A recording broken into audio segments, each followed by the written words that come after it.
Hello friends, कैसे हो सभी लोग। उम्मीद करते हैं सब लोग बहुत बढ़िया होंगे, अच्छे होंगे और अच्छे से क्लास कर रहे होंगे। और हम लोग जो है फंडामेंटल राइट्स बहुत अच्छे से कर रहे हैं। और फंडामेंटल राइट्स में हम लोग कल की क्लास में आर्टिकल नंबर 21 कंप्लीट कर पाए थे। 22 का समय हो गया था, इस वजह से हम लोग 22 नहीं कर पाए थे। बहुत ध्यान से सुनिएगा। 22 आज क्या है, कैसे है, थोड़ा सा मैं रिवाइज करूँगा 21 का। उसके बाद में हम लोग 21 भी नहीं बल्कि 20 जो है थोड़ा सा ज़रूरी है। आर्टिकल नंबर 20 जो है, जो हम लोग ने प्रोटेक्शन ऑफ, एक मिनट, आर्टिकल नंबर 20 जो हम लोग ने देखा, protection in respect of conviction for offence, ठीक है, कल हम लोग ने देखा। तो अगर हम लोग जो है मान लो कोई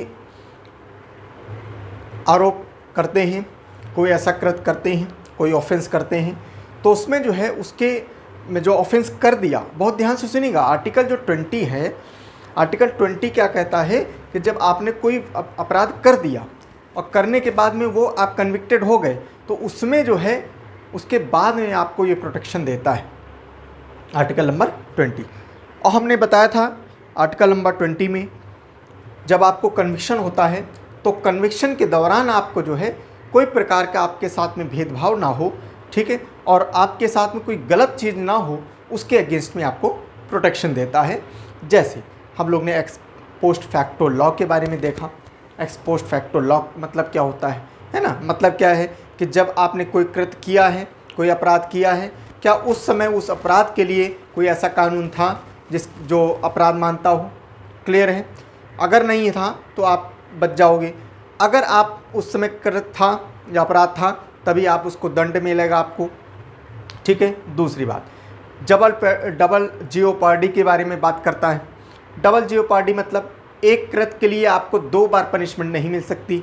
एक क्राइम के लिए अगर आपने कोई क्राइम किया है तो उसके लिए आपको 2 बार, उसी क्राइम के लिए 2 बार सज़ा नहीं हो सकती है। डबल जियोपार्डी के बारे में बहुत अच्छे से हम लोग ने कल डिस्कस किया था।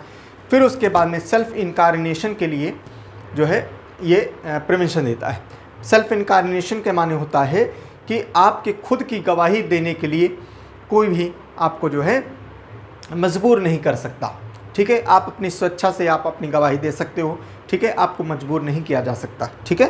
नेक्स्ट, आर्टिकल नंबर 20 के बारे में हम लोग ने ये सारी चीज़ें देखी। आर्टिकल नंबर 21 हम लोग ने बहुत इंपॉर्टेंट है और हमने बहुत सारी चीज़ें देखी।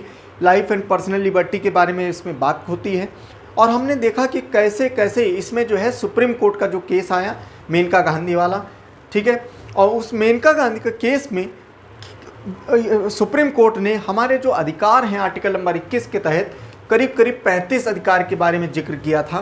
वो केस की वजह से 35 ऐसे अधिकार जो आर्टिकल नंबर 21 में आते हैं, वो सारी चीज़ें हम लोग ने कल देखी थी। इसके बाद में अब हम लोग आते हैं आर्टिकल नंबर 22। आर्टिकल नंबर 22 बहुत इंपॉर्टेंट है, ठीक है, बहुत ज़्यादा इंपॉर्टेंट है क्योंकि इसको ये भी क्या है, कैसा आर्टिकल है। देखो एक बात और समझो, मैं आर्टिकल नंबर 20 जो है, आर्टिकल नंबर 20 जो अभी बताया, ठीक है, आर्टिकल नंबर 20 बताया, आर्टिकल नंबर 20 और आर्टिकल नंबर 22 इन दोनों में जो है अंतर क्या है। अंतर इसमें है कि आर्टिकल नंबर 20 कहता है कि जो प्रोटेक्शन है, जब आपने कोई क्राइम कर दिया और वो प्रूव्ड हो गया, क्लियर है, वो प्रूव्ड हो गया और प्रूव के बाद में सज़ा हो गई आपको, मतलब जो है अपराधी आप बन गए, ठीक है, अपराधी आप बन गए, तो उसके बाद में जो प्रोसीजर होगा तो जो है उसमें कोई भी गलत ना हो आपके साथ में, तो उसमें प्रिवेंशन देता है, आपको प्रोटेक्शन देता है। लेकिन आर्टिकल 2 अपराध करने से पहले ही जो है, अपराध प्रूव होने से पहले ही आपको प्रोटेक्शन देता है। समझ में है दोनों में अंतर क्या है, ठीक है, ये सारी चीज़ें आपको मालूम होनी चाहिए, ठीक है। आर्टिकल 22 कहता है कि साहब protection against arrest and detention.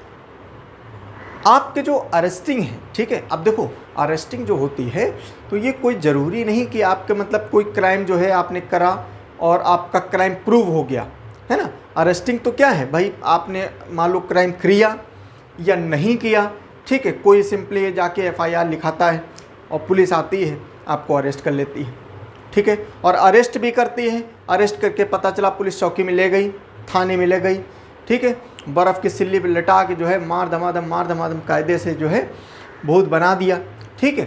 तो ये सारी जो चीज़ें जो होती थी, ठीक है, इसके अगेंस्ट में जो है, इसके लिए आपको प्रोटेक्शन देता है आर्टिकल नंबर 22, ठीक है। आगे हम लोग ध्यान से समझते हैं, एक एक बातें समझते हैं और उसके बाद में हम लोग समझेंगे, ठीक है।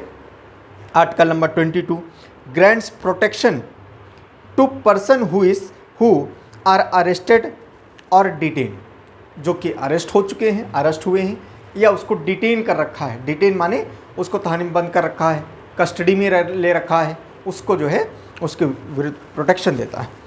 Detention is of two type, detention दो प्रकार का हो सकता है, ठीक है। नंबर 1, ठीक है, नेमली प्यूनेटिव एंड प्रिवेंटिव, ठीक है। प्यूनेटिव डिटेंशन, इसको हम लोग पनिशेबल वो बोलते हैं। प्यूनेटिव का माने होता है पनिशेबल ऑफेंस, ठीक है, पनिशमेंट, और दूसरा होता है प्रिवेंटिव, ठीक है। दो टाइप के होते हैं। Punitive detention is to punish a person for an offence committed by him after trial and conviction in court. Punitive punishment वाला जो प्रोटेक्शन है वो क्या है कि आपको, आपकी अरेस्टिंग हुई, कोर्ट में आपको जो है सज़ा निर्धारित कर दी गई, और आप जो है आपका वो, और उसके बाद में जो है वो जो आपके साथ कोई गलत ना हो तो उसमें प्रोटेक्शन आपको प्यूनेटिव दे रहा है। प्रिवेंशन वाले, प्रिवेंशन डिटेक्टिव में क्या कहता है, means detention of any person without trial and conviction by court. आप जो है, आपका कोई ट्रायल नहीं हुआ और पुलिस आई, किसी एफआईआर के आधार पर पुलिस आई, या एफआईआर हुई या नहीं हुई, पुलिस आई और आके आपको पकड़ लेके चली गई, ठीक है, पकड़ के आपको लेके चली गई, और लेके भी चली गई, और प्लस पता चला थाने में 4 दिन तक आपको जो है बर्फ़ की सिल्ली पे लिटा के आपकी बड़ी अच्छे से खातिरदारी कर रही है, ठीक। तो इसके विरुद्ध जो है ये प्रोटेक्शन है, ठीक है। आगे समझते हैं। Its purpose is not to punish a person for a past offence but to prevent him from committing offence in a near future, ठीक है। Thus, preventive detention is only precautionary measure and based on the suspension, ठीक है। अच्छा, अब एक बात समझो, ठीक है। अच्छा, थोड़ा सा और देख लें फिर आगे थे। Article 22 has 2 parts. The first part deals with the case of ordinary law and the second part with the deal with the preventive detention, ठीक है। चलो, ये सब चीज़ें बाद में देखेंगे, पहले एक बात समझो। देखो, ये जो आर्टिकल 22, ये जो प्यूनिटिव वाला मैंने बताया, तो प्यूनिटिव वाला अलग है और प्रिवेंटिव वाला अलग है। प्रिवेंटिव वाला जो वो प्रिवेंशन है हमारा, उसमें होता क्या है कि जो इसके विरुद्ध प्रिवेंशन है कि अगर आपको पुलिस कोई उठा के लेके चली गई, ठीक, और वो पुलिस, कोई ज़रूरी नहीं कि आपने कोई क्राइम किया है, ठीक है, आप कोई क्राइम करे हो या नहीं करे हो, एफआईआर हुई है या नहीं हुई है, क्योंकि इस केस में क्या है, आपका ट्रायल तो हुआ नहीं है, ठीक। ट्रायल होगा तभी जाके आपको पता चलेगा कि भाई आपने क्राइम किया या नहीं किया, ठीक है। तो आपका कोई क्राइम नहीं हुआ है, लेकिन शक के आधार पर या तो फिर प्रशासन को ऐसा कुछ लग रहा है, पुलिस प्रशासन को या प्रशासन को ऐसा कुछ लग रहा है कि तुम नियर फ्यूचर में कोई क्राइम कर सकते हो, या तो फिर आप कोई पर्टिकुलर ऐसी सिचुएशन समाज में बन गई है और उस सिचुएशन में तुम्हारा बाहर रहना अपराध को और ज़्यादा जन्म देना वाली सिचुएशन बन गई है, तो उस कंडीशन में पुलिस आपको जो है अरेस्ट कर सकती है, डिटेन कर सकती है। तो उस कंडीशन में जो है ये सारी चीज़ें प्रिवेंशन आपको दी गई हैं, ठीक है। चलो, जैसे जिसको हम लोग आम भाषा में नज़रबंद कहते हैं, बहुत आदमी आपने देखा होगा, कभी कभी क्या होता है, जैसे जब इलेक्शन होता है या मान लो कोई दो समुदाय में जो है कोई टेंशन पैदा हो गई, उस कंडीशन में क्या होता है कि जैसे जो ऐसे लीडर्स होते हैं या इलेक्शन होता है, ऐसे लीडर्स होते हैं जो कोई ऐसी स्पीच दे सकते हैं समाज में, अगर वो बाहर रहे ऐसी स्पीच दे सकते हैं, ऐसी बात बोल सकते हैं, और दो समाजों में जो है और ज़्यादा ये जो है आग में घी डालने का काम कर सकते हैं। तो तो ऐसी कंडीशन में जो है उन लोगों को क्या करते हैं, डिटेन कर लिया जाता है, या तो फिर क्या है हाउस अरेस्ट कर देते हैं, हाउस नज़रबंद कर देते हैं, घरी में कैद कर देते हैं, या तो उसको जो है पकड़ के अरेस्ट भी कर सकते हैं। ठीक है, ये सारी चीज़ें। अभी देखो उसने कोई क्राइम किया नहीं, लेकिन ऐसा प्रतीत होता है कि यह बंदा वो कर सकता है नियर फ्यूचर में, और इसकी वजह से जो है लॉ एंड ऑर्डर जो है बिगड़ सकता है, इस वजह से इसको बंदे को अरेस्ट कर लेते हैं। ठीक है, article 22 has 2 part. The first part deals with the cases of ordinary law and the second part deal with the cases of preventive law. ठीक है, preventive detention law. The first part of article 22 confers the following rights on a person who is arrested or detained under the ordinary law। ठीक है, अगर कोई इंसान जो है ordinary law जो है उसके आधार पर अगर कोई अरेस्ट हुआ है तो उसके वे जो है कुछ राइट्स जो है प्रदान करती है। क्या प्रदान करती, बहुत ध्यान से सुनिएगा, एक एक बातें बहुत इंपॉर्टेंट क्लास है। ठीक है, क्या क्या राइट्स देती हैं? Right to be informed on the ground of arrest.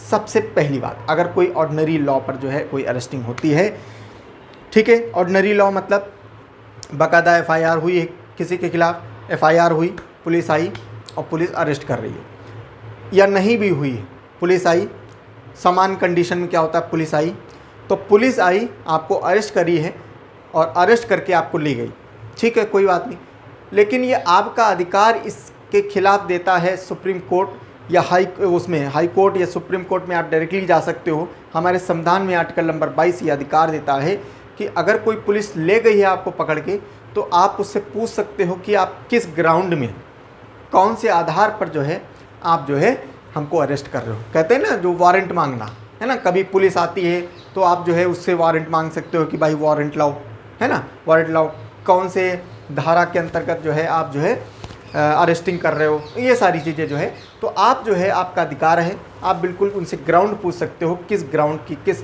आधार पर जो है आप हमको अरेस्ट कर रहे हो, ये पहला अधिकार आपको दिया जाता है। Number 2, right to consult and defend by the legal petitioner. आप जो है अपना वकील, आप ये कह सकते हो कि साहब हमको अपने वकील से मिलना है और वकील से बात करनी है, वकील से हमको डिस्कस करना है अपना मैटर कि भाई हमको ये हमको पुलिस पकड़ रही है और इनका ये कहना है कि हमने ये क्राइम किया है, अब मैं कैसे बच सकता हूँ, कैसे नहीं बच सकता हूँ, और हमारी तरफ से कौन हमारी दलीलें पेश करेगा, तो वो वकील जो होगा उससे जो है मिलने का आपका पूर्ण अधिकार है। आर्टिकल नंबर 22 कहता है right to produce before a magistrate within the 24 hours excluding the journey time. ठीक है, ये बहुत इंपॉर्टेंट लाइन है। ठीक है, ये लाइन बहुत इंपॉर्टेंट है, इसको बहुत ध्यान से सुनना। ठीक है, विद इन 24 आवर्स, ठीक है, एक्सक्लूडिंग द ट्रैवल टाइम, ये बड़ा इंपॉर्टेंट बात है। ठीक है, देखो अगर आपको पुलिस ने पकड़ा, ठीक है, अगर आपको पुलिस आई है और पुलिस ने आपको अरेस्ट कर लिया है, डिटेन कर लिया है, तो आपको पुलिस जैसे ही पकड़ती है तो विद इन 24 आवर्स जो है एक्सक्लूडिंग द ट्रैवल टाइम जो आने जाने में जो समय लगा है उसको छोड़कर उसको नियरेस्ट मजिस्ट्रेट जो होगा, नियरेस्ट मजिस्ट्रेट उसको जो है इसको पेश करना होगा जिसको भी पकड़ा है। ठीक है, ये अधिकार देती है हमारे आर्टिकल नंबर 22 में कॉन्स्टिट्यूशन हमको देता है। ठीक है, और ये बहुत इंपॉर्टेंट बात है।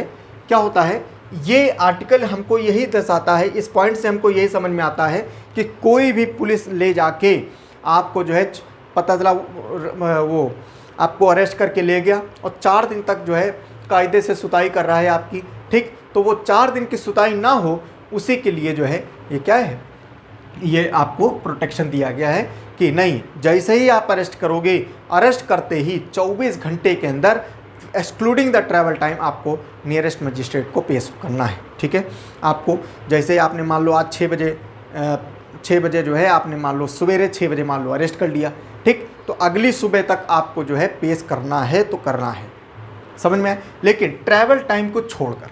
ठीक है, ये बात बड़ी इंपॉर्टेंट है, ट्रैवल टाइम को छोड़कर, क्योंकि इसमें बड़ा डिबेट भी हुआ, बहुत डिबेट होते हैं और बहुत जगह जो गलत बातें लिखी होती हैं, लेकिन इंसान इतना ज़्यादा अब चूंकि उसको नॉलेज नहीं है तो ये बड़ा पॉइंट जो है कंट्रोवर्शियल हो जाता है कि साहब इंक्लूडिंग द ट्रैवल टाइम है कि एक्सक्लूडिंग होता है, तो ये क्या होगा, excluding the travel time, travel time को हटा दिया जाता है। इसका मैं एग्जांपल लेता हूँ, ठीक है। देखो मान लो क्या है, आपके शहर की ही बात है, आपके मोहल्ले की बात है, ठीक है। ऐसा हुआ, मान लो आप भाई जो भी आपके नियर बाई थाना लगता होगा, मान लो 5 किलोमीटर, 10 किलोमीटर, 15 किलोमीटर, 20 किलोमीटर मान लो थाना है आपका, ठीक है। फॉर एग्जांपल पुलिस आई, आपको पकड़ी और पकड़ के आपको बंद कर दिया, ठीक है। बंद कर दिया भाई, 20 किलोमीटर का रास्ता है, बहुत ज़्यादा समय नहीं लगेगा, 1-2 घंटे के अंदर, और वो जो है मतलब 4-5 वो 24 घंटे के अंदर वो पेश कर सकती है, ठीक है। और नेक्स्ट डे जाके उसने पेश कर दिया नियरेस्ट मजिस्ट्रेट के सामने कि साहब आप जो है इस फला बंदे को जो है आप अरेस्ट करके लेके आ रहे हो, और मजिस्ट्रेट को रीज़न बताओगे कि साहब ये इसका ये क्राइम था, इस क्राइम के आधार पर जो है हमने इसको अरेस्ट किया है, और अरेस्टिंग जो है, और बस आप जो है इसको आगे प्रोसीड करिए, ठीक है। अब जज क्या करे, अच्छा अभी सुनो, वो छोड़ो आगे। अभी क्या हुआ, ये तो चलो आपके मोहल्ले की बात, आपके आस पड़ोस की बात है, 10-20 किलोमीटर की बात है, ठीक है, तो तुरंत हो गया। अब मान लो कोई बंदा, फॉर एग्जांपल कोई बंदा मिस्टर ए है, उसने कोई क्राइम किया और क्राइम करा, और कोई ऐसा गंभीर क्राइम किया, और गंभीर क्राइम करके वो जानता है कि मुझे पुलिस पकड़ लेगी, तो क्या करा, क्राइम किया और क्राइम करके सीधा तुरंत भाग गया, ठीक, भाग गया, पता लगा दूसरे कई शहर भाग गया, ठीक, दूसरे सिटी में कहीं भाग गया। मान लो कोई बंदा है, कोई मान लो पर्टिकुलर सिटी में, मान लो लखनऊ में क्राइम किया, अब लखनऊ में क्राइम किया, उसके बाद में उसको लगा पुलिस पकड़ लेगी, वो तुरंत भाग गया गोरखपुर, या मान लो बनारस भाग गया, मान लो इलाहाबाद भाग गया, कहीं भाग गया, ठीक, रातों रात मतलब वो भाग गया, क्योंकि वो उसको मालूम है पुलिस पकड़ लेगी। तो हुआ क्या कि अब मान लो इलाहाबाद भाग गया या गोरखपुर भाग गया, क्राइम कहाँ हुआ है, लखनऊ में।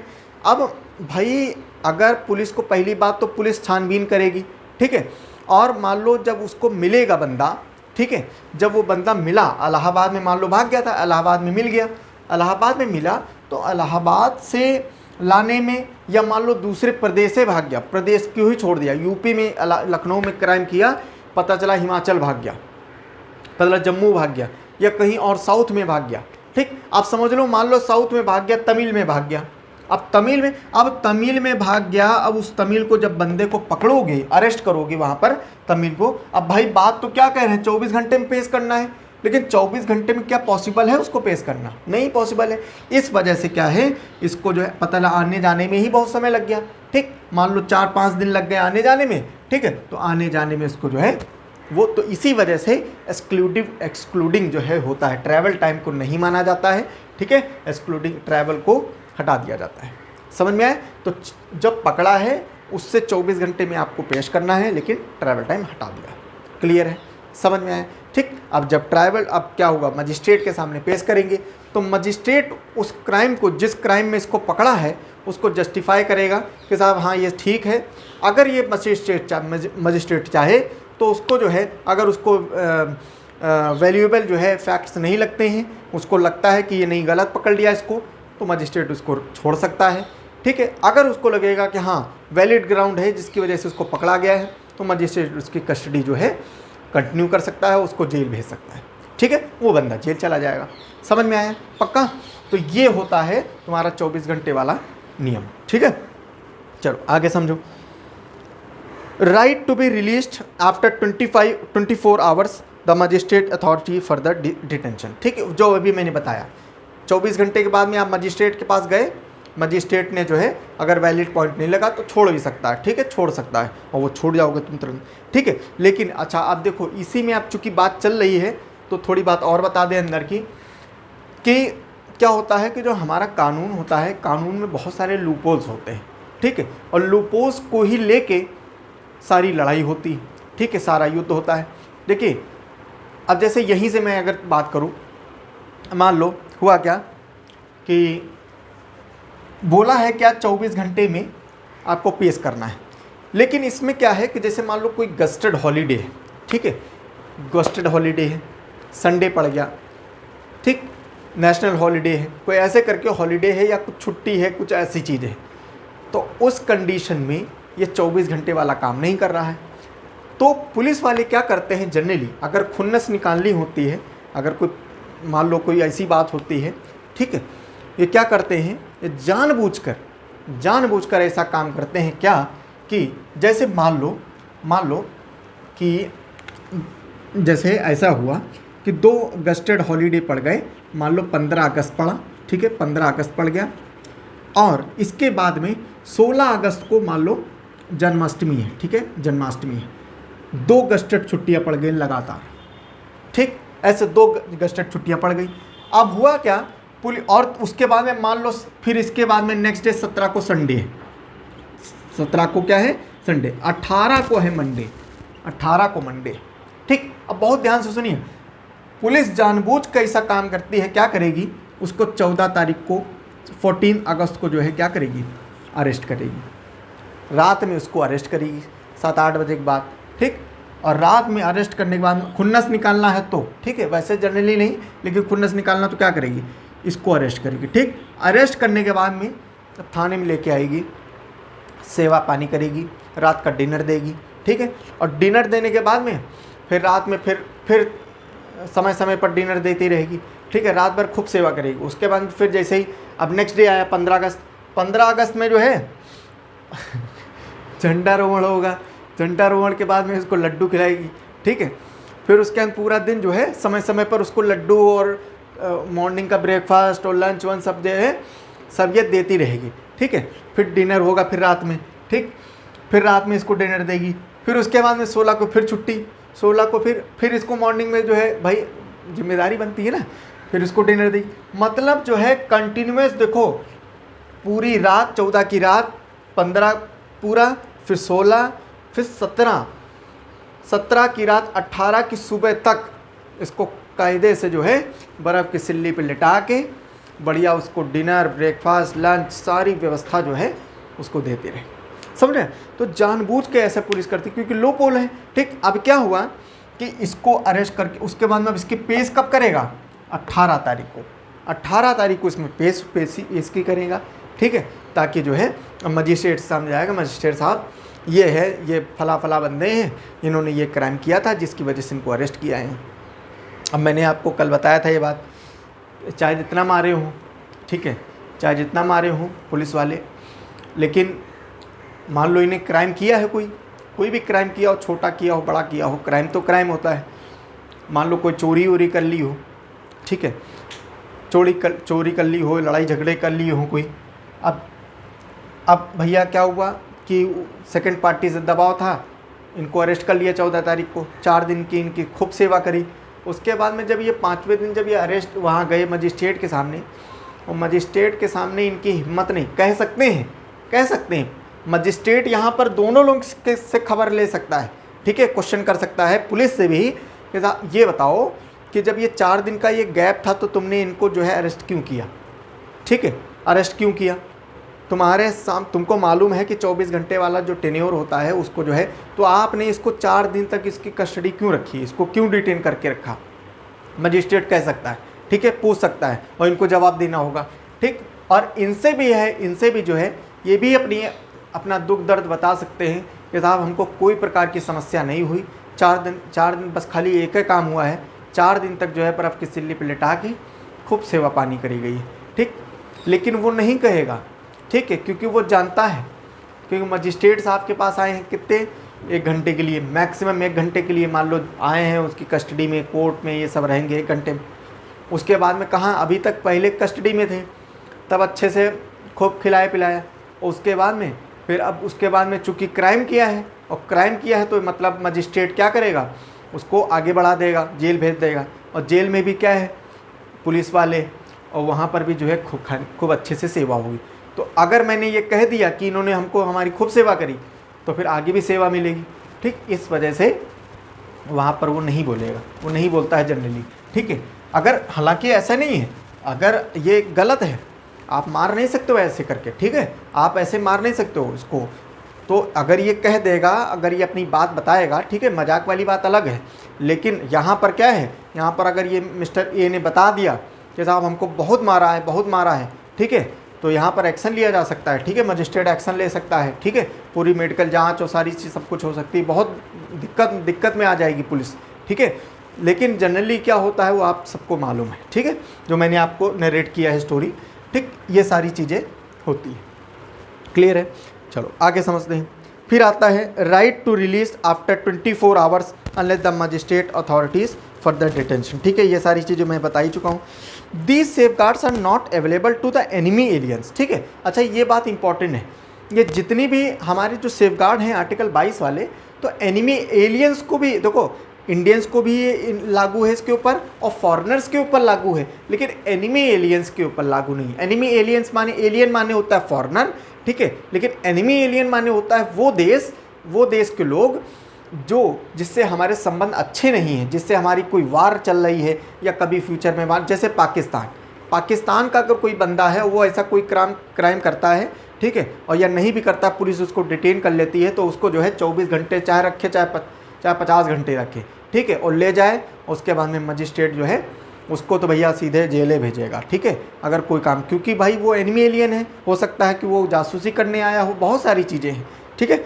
The supreme court also ruled that the arrest and detention in the first part of the article 22 do not cover arrest under the order of the court, civil arrest of the failure of the pay of income tax and deputation of an alien, ठीक है, ये सारी चीज़ they apply only to an act of criminal और quasi criminal nature और some activity prejudicial in the public interest, ठीक है। तो नंबर 1 ये पॉइंट हो गया। नंबर 2 क्या है? The second part of the article number 22, जो पहला हम लोग ने ऑर्डिनरी वाला पढ़ा और दूसरा वाला 22 article grants protection to person who are arrested और detain under the preventive detention law, ठीक है। ये जो सेकंड वाला जो प्रोटेक्शन देता है, ये प्रिवेंटिव डिटेंशन में जो है अगर हुआ है उसमें प्रोटेक्शन देता है। This protection is available to both the citizen as well as the alien, includes the following. क्या क्या प्रोटेक्शन देता है? Number 1, the detention of a person cannot exceed 3 month. ये बहुत इंपॉर्टेंट पॉइंट है, बहुत ध्यान से सुनिएगा। Detention of a person cannot exceed 3 month unless advisory board reports sufficient cause for extension detention. The board is to consist of judges of the high court. ठीक, ये पहला पॉइंट है, इसको पहले समझो, इम्पॉर्टेंट है, ठीक है। आपको मालूम होगा, ठीक है, आपको मालूम होगा, बहुत ध्यान से सुनिएगा। सबसे पहला पॉइंट तो यही बोला क्या कि भाई 24, अगर किसी को अरेस्ट करते हो 24 घंटे के अंदर पेश होना है, ठीक है। बहुत ध्यान से सुनिएगा, मैं इसी से लिंक कर रहा हूँ। 24 घंटे के अंदर इसको पेश करना है मजिस्ट्रेट के सामने। मजिस्ट्रेट के सामने पेशी हो गई, मजिस्ट्रेट ने देखा कि जो ये जिस ग्राउंड में ये इसको मतलब अरेस्ट किया है वो ग्राउंड इसके वैलिड है, चोरी करा है या डकैती किया है या मान लो कहीं बवाल किया है, ठीक है, मार पिटाई करा है, कोई ये सारी चीज़ें करा है, वैलिड पॉइंट मिले, जज ने कहा कि भाई इसको कंटिन्यू करो और इसको जेल भेजो, जेल भेज दिया। उसके बाद में 3 मंथ के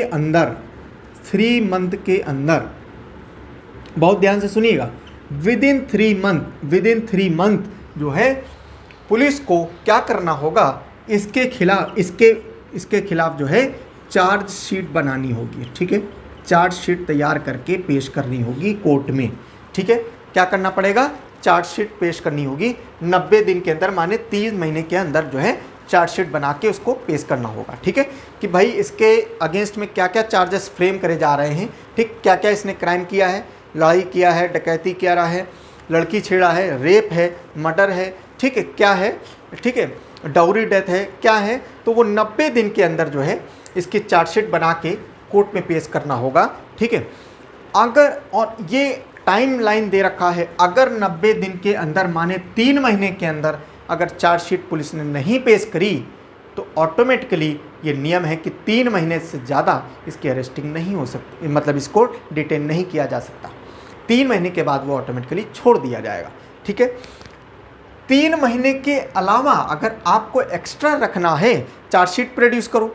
अगर चार्जशीट नहीं प्रोड्यूस कर पा रहे हो तो आपको क्या करना पड़ेगा, उसका टेन्योर बढ़ाना पड़ेगा, क्योंकि भाई मान लो एक कोई बंदा है, मर्डर करके आया है या टेररिस्ट है, कुछ भी है, ठीक, तो उसको तो आप नहीं छोड़ सकते हो ऐसे, ठीक है, क्योंकि समाज के लिए दिक्कत करेगा, तो इस वजह से इसको नहीं छोड़ सकते हो। इसके टाइम बढ़ाने के लिए 3 से ज़्यादा समय लेने के लिए एक एडवाइजरी बोर्ड बनाया जाता है, और वो एडवाइजरी बोर्ड क्या करता है, वो डिसाइड करेगा कि भाई क्या क्या इसके ग्राउंड है, किस आधार पर इसको रखा गया है जेल में, और इसको क्या आगे हमको एक्सटेंशन देना चाहिए कि नहीं देना चाहिए, कि छोड़ देना चाहिए, ठीक है, और एक्सटेंशन देना चाहिए तो कितना देना चाहिए, वो सारी कौन करता है, वो करता है एक जो है एडवाइजरी बोर्ड करता है, ठीक है। कौन करते का है, एडवाइजरी, एक बोर्ड होगा, ठीक है, एक बोर्ड होगा, और ये एडवाइजरी बोर्ड जो क्या करेगा, ये इसको एक्सटेंशन करेगा, ठीक। 3 मेंबर की इसमें कमेटी होती है, इसमें 3 मेंबर लोग होते हैं, ठीक है, बहुत ध्यान से सुनिएगा। 3 मेंबर में नंबर 1 होगा हाई कोर्ट जज, ठीक है, हाई कोर्ट जज होगा, ठीक है, नंबर 1, ठीक है। और ये हाई कोर्ट जज, एक जज होता है इसमें जो कि सिटिंग जज होगा, ठीक है, सिटिंग होगा, जो सिटिंग जज होगा, ठीक है, एक सिटिंग जज होगा। सिटिंग मतलब प्रेजेंट में कार्यरत है, हाई कोर्ट में, किसी भी हाई कोर्ट में कार्यरत है, ठीक है। नंबर 2 दूसरा होगा हाई कोर्ट जज, ये भी होगा हाई कोर्ट जज, ठीक है, लेकिन क्या है, ये सिटिंग भी हो सकता है एंड सिटिंग और रिटायर्ड, ठीक है, रिटायर्ड भी हो सकता है, ठीक है, सिटिंग भी हो सकता है, रिटायर्ड भी हो सकता है, तो ये हो गए। और तीसरा जो है,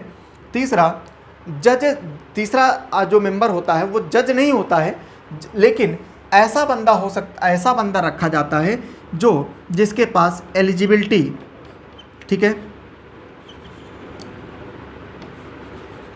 जिसके पास क्या है, एलिजिबल है, ठीक है, एलिजिबल फॉर हाई कोर्ट जज, ठीक है।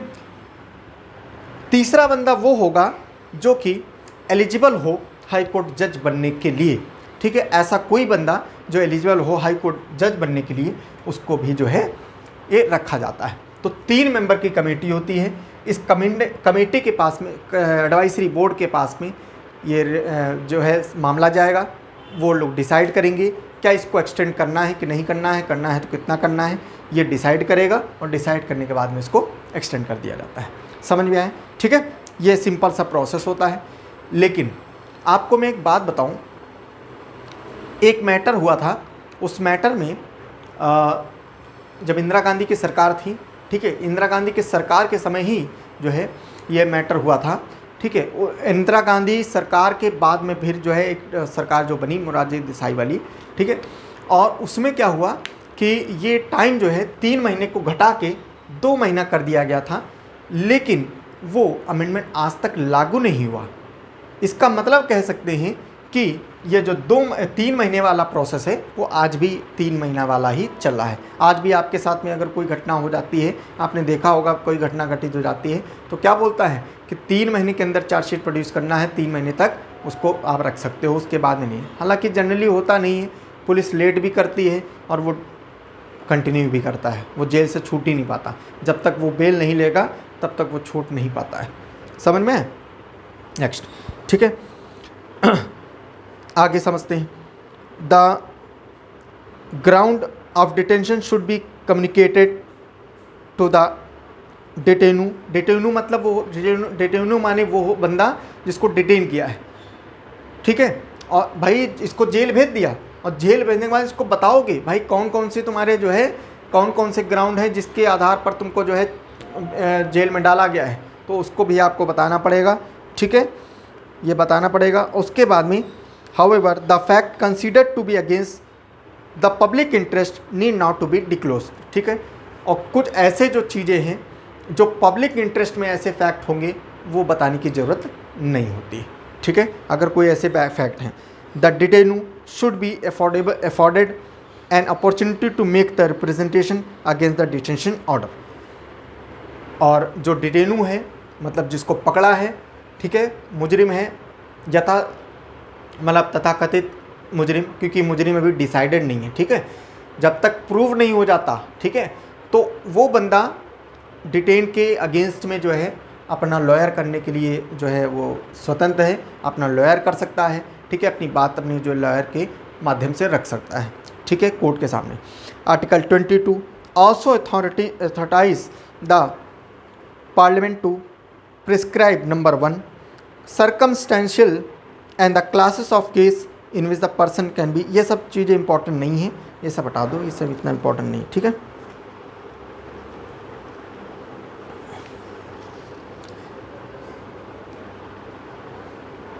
ठीक है, उसके बाद में फिर है, हाँ ये चीज़ इंपॉर्टेंट है। आगे एक बात और समझो, the constitution has divided the legislative power with regard to preventive detention between parliament and the state legislature. अब देखो क्या हुआ है कि हमारा जो कॉन्स्टिट्यूशन है, इसने क्या किया है, जो प्रिवेंटिव डिटेंशन की जो पावर है, ठीक है, जो हमारी जो डिटेंशन की जो पावर है, ठीक है, ये स्टेट और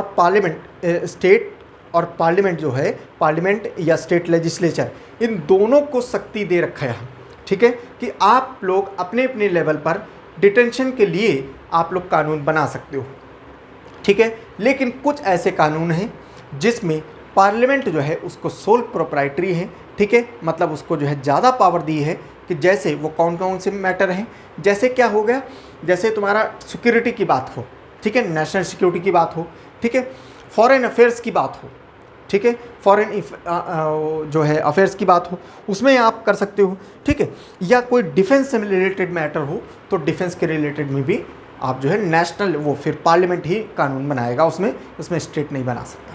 समझ में आया, ठीक। तो इसमें जो है समय समय पर क्या होता है, समय समय पर अपना जो है स्टेट्स समय समय पर नए नए कानून बनाती रही, हर एक अलग में जो है प्रिवेंशन डिटेंशन के लिए, ठीक है। भाई होता क्या है ना कि जैसे मान लो क्या हुआ कि कोई बंदा है, मान लो उसको अरेस्ट कर लिया, ठीक है, अरेस्ट कर लिया, सरकार ने उसको अरेस्ट करवा दिया। अरेस्ट करने के बाद में क्या होता है, उसके ग्राउंड बताना पड़ेगा ना कि मैंने क्यों अरेस्ट किया है, ठीक है। और कुछ ऐसे लोग होते हैं ना जिनको कोई मतलब, जैसे क्या होता है, जैसे मान लो नॉर्मल चोरी और ये सब तो कोई बात नहीं, ठीक है, इसमें तो आप सिंपल चोरी हो ये सब बता दोगे।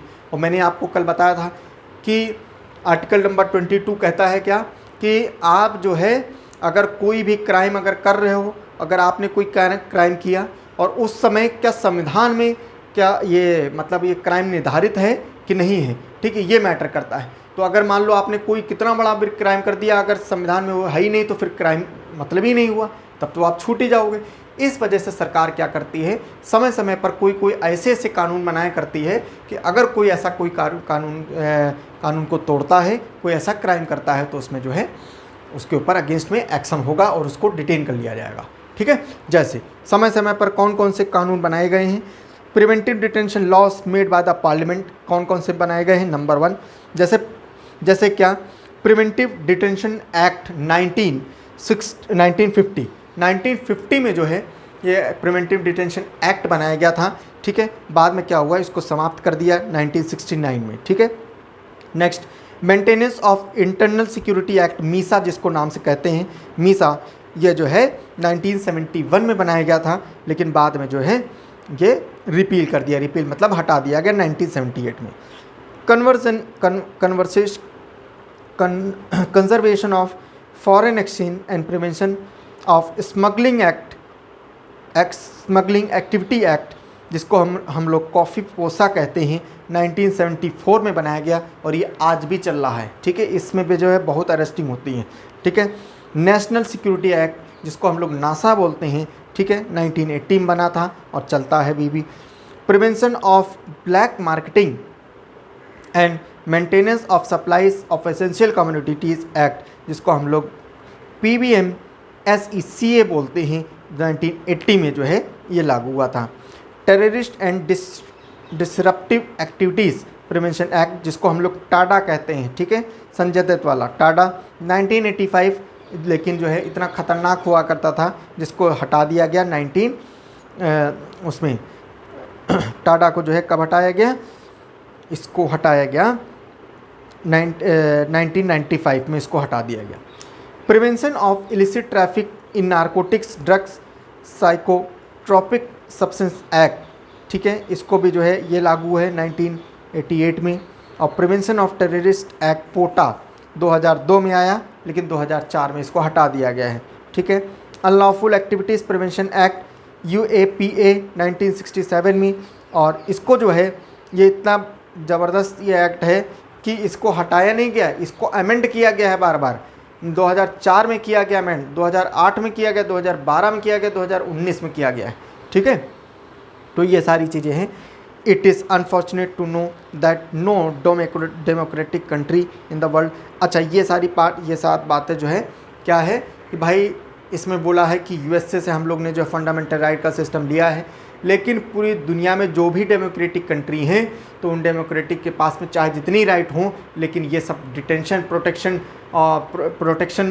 अगेंस्ट जो है प्रिवेंटिव डिटेक्शन वाली राइट जो है किसी भी देश पे नहीं है। ठीक है, ये सारी बातें जो है आर्टिकल नंबर 22 में थी, जो हम लोग ने बहुत अच्छे से समझा, और उम्मीद करता हूँ सब कुछ समझ में आया होगा। ठीक है, चलो, थैंक यू सो मच।